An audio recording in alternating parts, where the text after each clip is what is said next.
اہل کتاب کے ایک سوال کا ذکر ہے۔ یہودی نبی اکرم صلی اللہ علیہ وآلہ وسلم کی خدمت میں آئے اور کہنے لگے کہ ہم آپ پر ایمان ایک شرط پر لائیں گے۔ وہ شرط یہ ہے کہ آپ یہ تھوڑا تھوڑا جو قرآن نازل ہوتا ہے، کبھی ایک آیت، کبھی دو آیتیں، کبھی تین آیتیں، کبھی ایک سورت، کبھی دو صورتیں، تو یہ آہستہ آہستہ قرآن پاک کا جو نزول ہوتا ہے یہ ہماری سمجھ میں نہیں آتا۔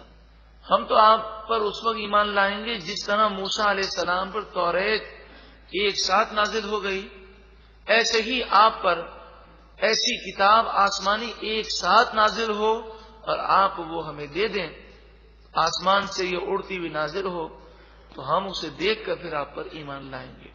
انہوں نے اس طرح کا مطالبہ کیا، سوال کیا۔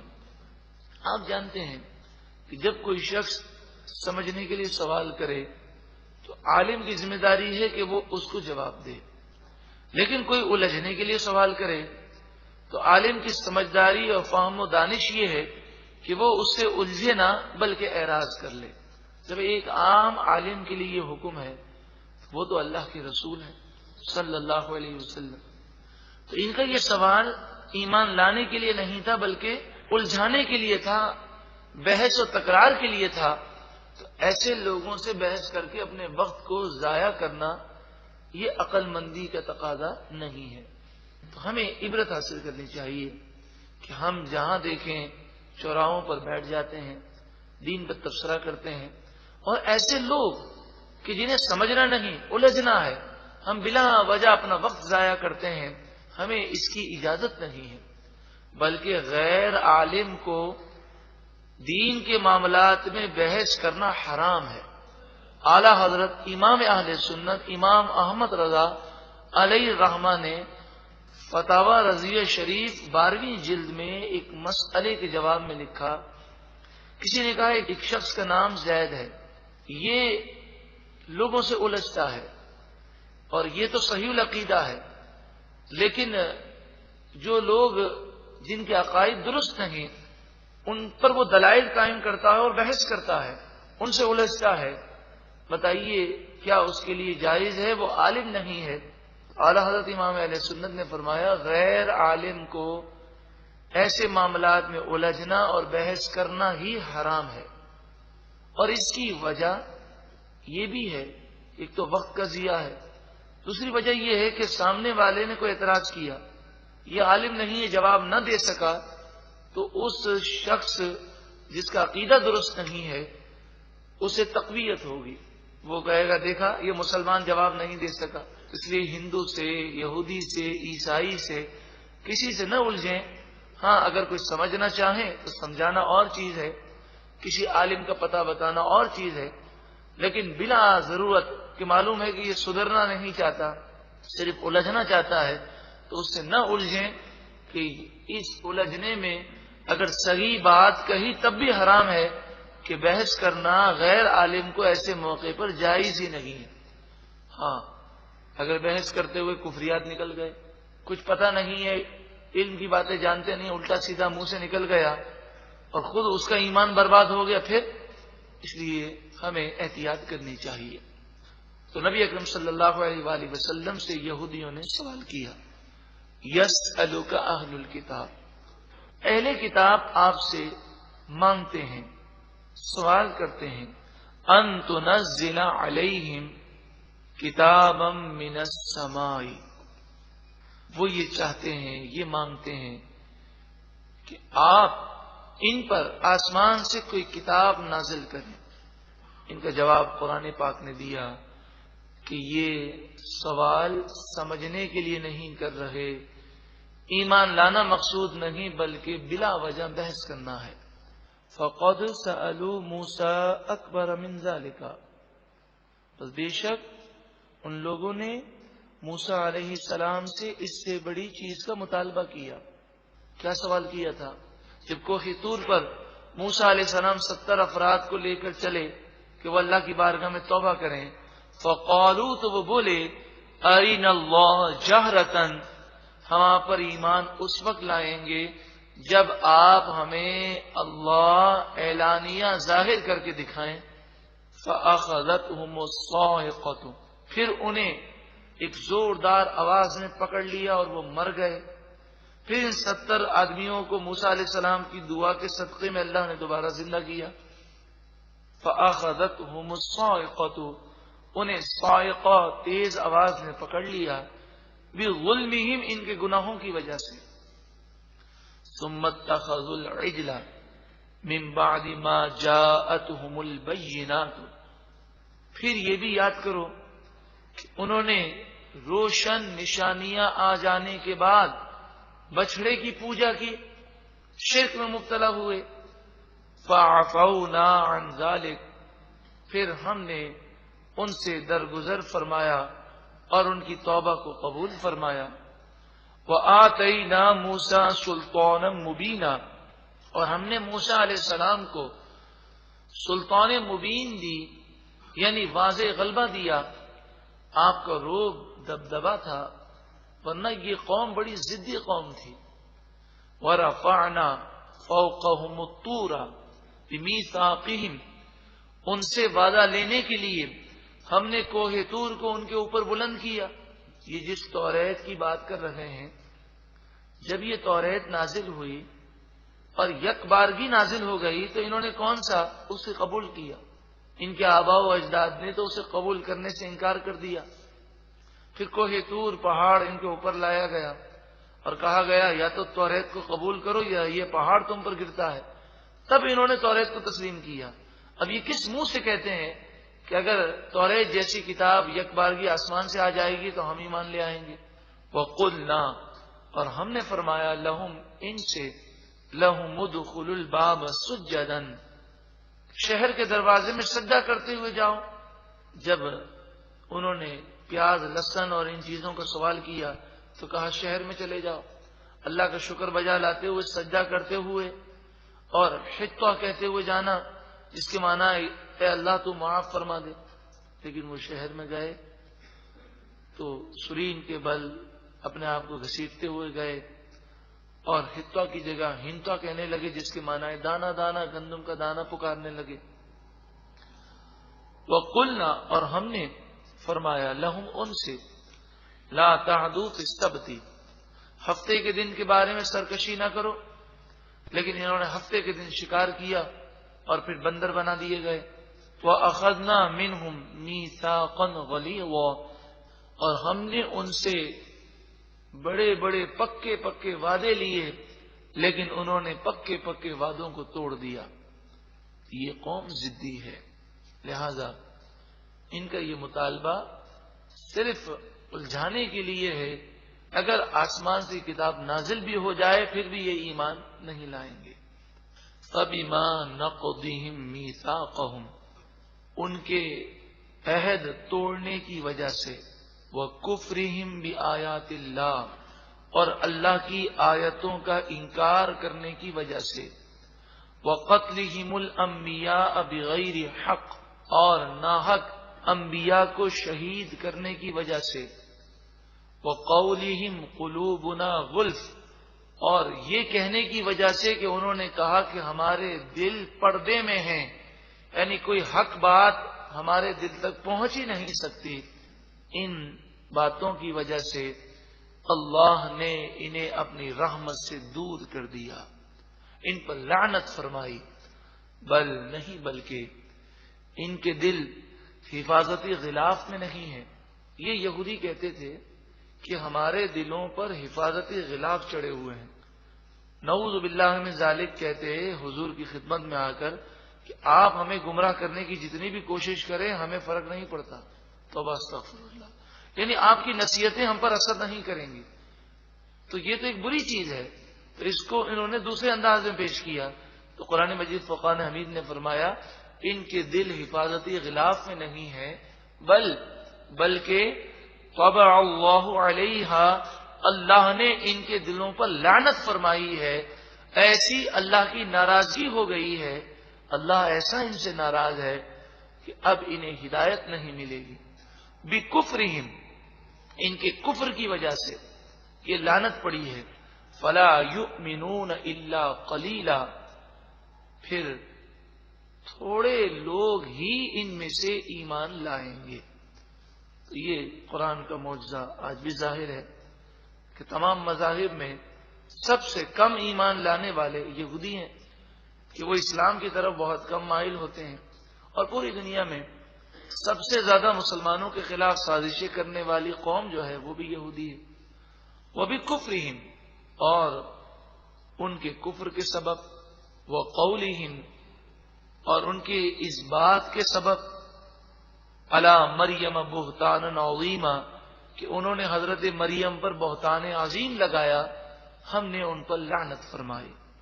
جب حضرت عیسیٰ علیہ السلام کی پیدائش ہوئی تو حضرت مریم نے نکاح نہیں کیا تھا، اور عیسیٰ علیہ السلام کو اللہ تعالی نے بغیر باپ کے پیدا فرمایا۔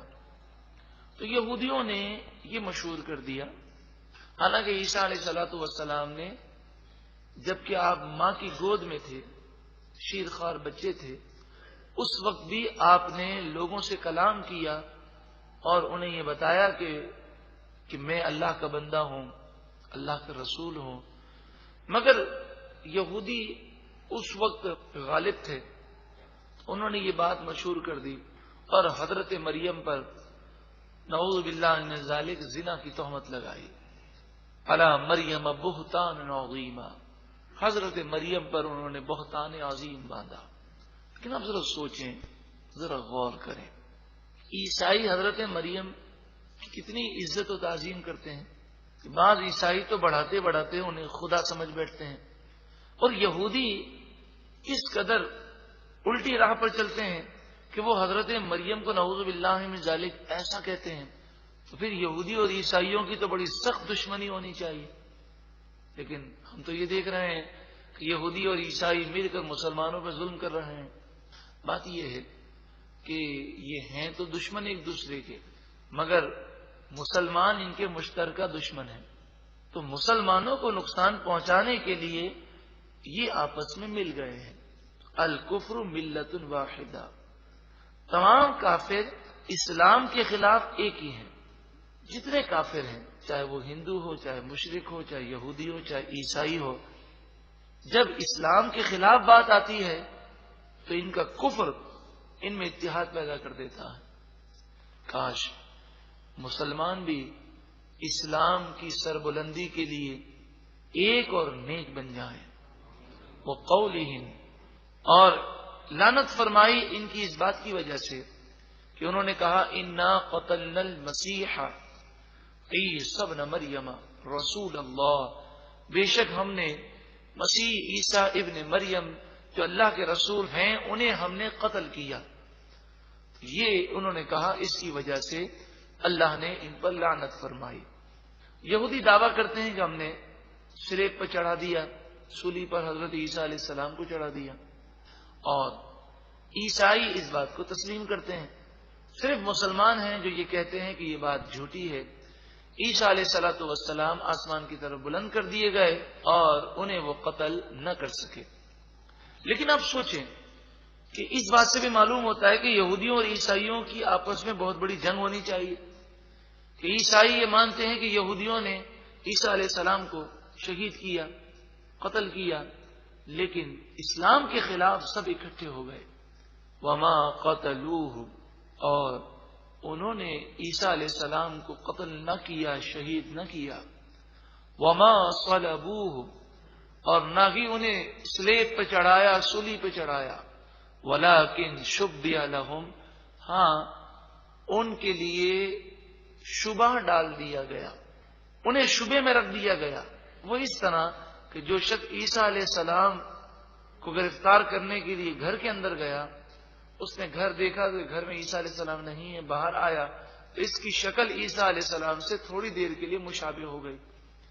انہوں نے اسے پکڑ کر سولی پہ چڑھا دیا، اور اس پر ہم یہ بات پھر ریپیٹ کرتے ہیں کہ ہم تو مانتے نہیں کہ حضرت عیسیٰ علیہ السلام سلیب پہ چڑھے، سولی پہ چڑھے اور آپ شہید ہو گئے، ہم اس بات کو نہیں مانتے۔ ہم کہتے ہیں وہ آسمان کی طرف بلند ہو گئے۔ عیسائی تو مانتے ہیں نا، تو پھر سلیب تو ان کے لیے نحوست کا نشان ہونا چاہیے، اس سے نفرت ہونی چاہیے۔ لیکن جب انسان کفر کرتا ہے تو عقل اس کی چلی جاتی ہے، تو یہ سلیب کو چومتے ہیں اور اسے برکت کا نشان سمجھتے ہیں۔ وَإِنَّ الَّذِينَ اخْتَلَفُوا فِيهِ، اور بے شک وہ لوگ جنہوں نے اس معاملے میں اختلاف کیا، لفی شک منہ، وہ اس سے شک میں مبتلا ہیں۔ جو یہ کہتے ہیں یہودی کہ ہم نے عیسیٰ علیہ السلام کو قتل کیا ہے، انہیں بھی اس بات کا یقین نہیں تھا، یہ صرف انہوں نے خیالات اور شک کا اظہار کیا ہے۔ ما لہم بہ من علم، ان کے پاس کوئی علم یقینی نہیں ہے، الا اتباع الظن، صرف یہی کہ وہ گمان کی پیروی کرتے ہیں، یہ من گھڑت خیالات ہیں، من مانیاں ہیں۔ قرآن فرماتا ہے وما قتلوہ یقینا، یقیناً انہوں نے عیسیٰ علیہ السلام کو قتل نہیں کیا، بل رفعہ اللہ الیہ، بلکہ اللہ نے اپنی طرف انہیں بلند کر دیا۔ ان واضح آیات کے بعد اگر کوئی یہ کہے کہ عیسیٰ علیہ السلام آسمان پر زندہ نہیں اٹھائے گئے تو وہ کافر ہو جائے گا، یہ قرآن کا انکار ہے۔ وَكَانَ اللَّهُ عَزِيزًا حَكِيمًا، اور اللہ غالب حکمت والا ہے۔ تو یہ مسلمانوں کا اسلامی عقیدہ ہے کہ عیسیٰ علیہ الصلوۃ والسلام کل نفس ذائقۃ الموت کے تحت ایک آن کے لیے بھی موت نہیں آئی، اور آپ زندہ آسمان کی طرف بلند کر دیے گئے، اور پھر قرب قیامت میں آپ دوبارہ تشریف لائیں گے اور حضور کے دین کی خدمت کریں گے۔ وَإِن مِّنْ أَهْلِ الْكِتَابِ إِلَّا لَيُؤْمِنَنَّ بِهِ قَبْلَ مَوْتِهِ، اور اہل کتاب میں سے جو بھی ہوگا حضرت عیسیٰ علیہ السلام کی موت سے پہلے، آپ کے وصال سے پہلے، وہ عیسیٰ علیہ السلام پر ضرور بضرور ایمان لائے گا۔ وہ کیسے؟ عیسیٰ علیہ السلام دنیا میں آئیں گے، اس وقت جتنے یہودی عیسائی ہوں گے سب عیسیٰ علیہ السلام پر ایمان لائیں گے، اور جو ایمان نہیں لائے گا آپ اسے قتل کر دیں گے۔ اور عیسیٰ علیہ الصلوۃ والسلام اعلان نبوت نہیں کریں گے، اپنی شریعت پیش نہیں کریں گے، بلکہ حضور کا امتی بن کر، حضور کے دین کا خادم بن کر آپ تشریف لائیں گے۔ تو اس وقت پوری دنیا میں ایک ہی مذہب ہوگا، اسلام۔ یہودیت، عیسائیت، سب کو عیسیٰ علیہ الصلوۃ والسلام مٹا دیں گے، سلیبوں کو توڑ دیں گے، خنزیروں کو آپ قتل کر دیں گے۔ اور یوم القیامت، اور قیامت کے دن، یکون علیہم شہیدا، عیسیٰ علیہ السلام ان لوگوں کے خلاف گواہ ہوں گے، اور آپ گواہی دیں گے کہ میرے جانے کے بعد ان لوگوں نے ایسی ایسی حرکتیں کی۔ فَبِظُلْمٍ مِّنَ الَّذِينَ هَادُوا حَرَّمْنَا عَلَيْهِمْ طَيِّبَاتٍ أُحِلَّتْ لَهُمْ، بہت ساری وہ پاکیزہ چیزیں جو یہودیوں کے لیے پہلے حلال کی گئی تھیں، ان کے ظلم اور نافرمانیوں کی وجہ سے ہم نے وہ چیزیں ان پر حرام کر دی۔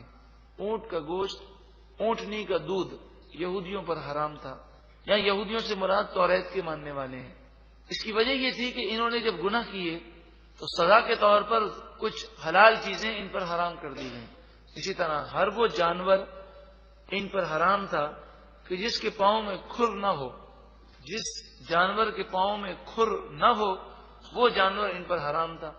اور کھر والے جانور مثلا بکری ہے، بھیڑ ہے، گائے ہے، بیل ہے، کھر والے جانور کی بھی چربی، صرف 3 چربیاں جائز تھی، باقی پوری چربیاں حرام تھیں۔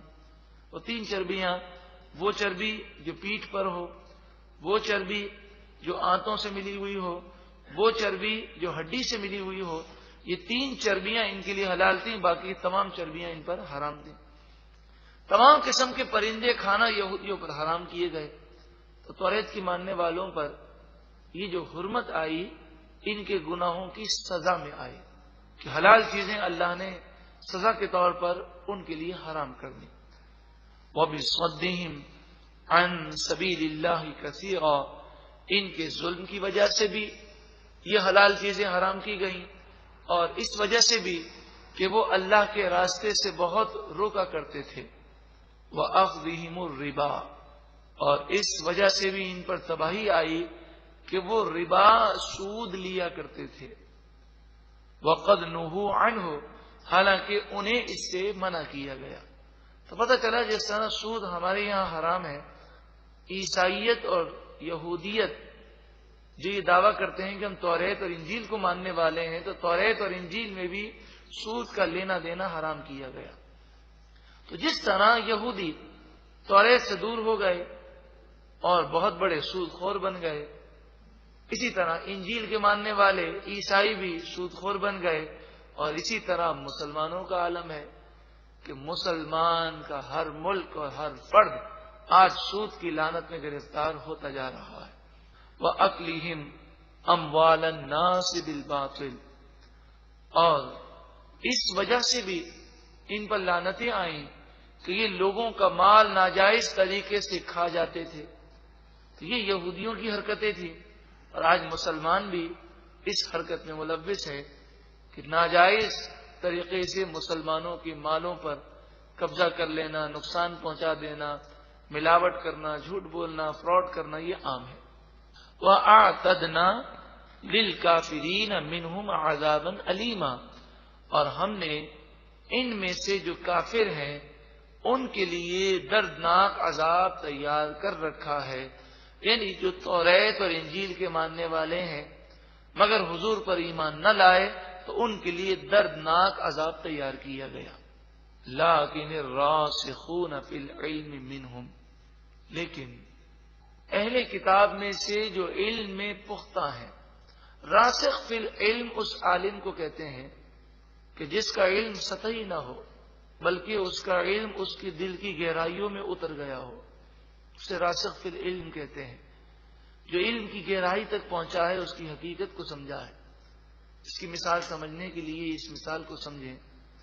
اگر آپ دریا پہ کوئی لکڑی ڈال دیں تو دریا کے اوپر تیرتی ہے، لیکن مچھلی بھی دریا میں تیرتی ہے، لیکن مچھلی کے تیرنے میں اور لکڑی کے تیرنے میں بڑا فرق ہے۔ مچھلی تیرنے میں خود مختار بھی ہے، وہ گہرائی تک جاتی ہے، اور لکڑی تو اوپر اوپر تیرتی رہتی ہے۔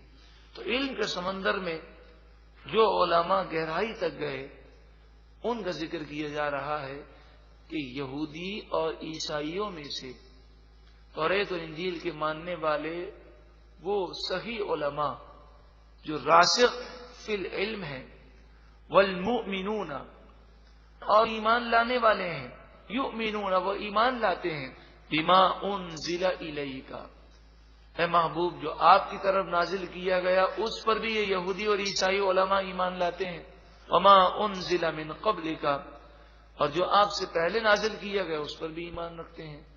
یعنی جو یہودی اور عیسائی علماء میں سے توبہ کر کے حضور پر ایمان لے آئے، والمقیمین الصلاۃ، اور وہ نماز قائم کرنے والے ہیں، والمؤتون الزکاۃ، اور وہ زکوٰۃ ادا کرنے والے ہیں، والمؤمنون باللہ والیوم الآخر، وہ اللہ اور قیامت کے دن پر ایمان رکھنے والے ہیں، اولئک سنؤتیہم اجرا عظیما، یہی لوگ ہیں ان قریب ہم انہیں اجر عظیم عطا فرمائیں گے۔